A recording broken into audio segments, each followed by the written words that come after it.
বৈষম্যের কালো পাহাড় ভেঙে দাও, গুড়িয়ে দাও।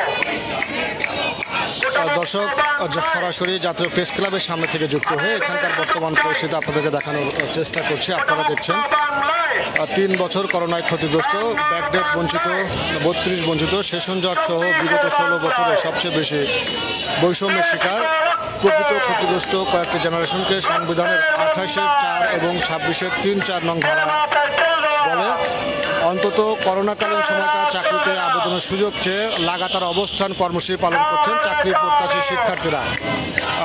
আজ 15 দিন ধরে তারা জাতীয় প্রেস ক্লাবের সামনে এইভাবেই অবস্থান কর্মসূচি পালন করছেন এবং চাকরিতে আবেদনের সুযোগ তারা কিন্তু চাচ্ছেন। মূলত করোনার কারণে, সেশন জট সহ বিভিন্ন কারণে যাদের চাকরির বয়স শেষ হয়েছে এবং সরকারিতে চাকরির আবেদনের সুযোগ যারা পায়নি তারাই কিন্তু এখানে লাগাতার অবস্থান কর্মসূচি পালন করছেন এবং ন্যূনতম 3 বছর ব্যাকডেট চেয়ে তারা চাকরিতে আবেদনের সুযোগ চেয়ে তারা কিন্তু লাগাতার অবস্থান কর্মসূচি পালন করছে।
দর্শক, আপনাকে দেখছেন চাকরিতে আবেদনের সুযোগ চেয়ে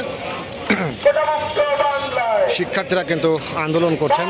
করোনার সহ সেশন জট এবং বিভিন্ন কারণে যারা চাকরিতে আবেদনের সুযোগ পান এবং যাদের চাকরির বয়স শেষ হয়েছে তারা 3 বছর ব্যাকডেট দিয়ে চাকরিতে আবেদনের সুযোগের জন্যই সুযোগ চেয়ে তারা কিন্তু অবস্থান কর্মসূচি পালন করছেন। দীর্ঘ 15 দিন তাদের এই লাগাতার অবস্থান কর্মসূচি কিন্তু চলছে। গতকাল তারা কিন্তু একটি সমাবেশ করেছে এবং বিক্ষোভ মিছিলে তারা কিন্তু শিক্ষা ভবনের দিকে তারা গিয়েছিল এবং সেখানে তারা রাস্তা অবরোধ করে।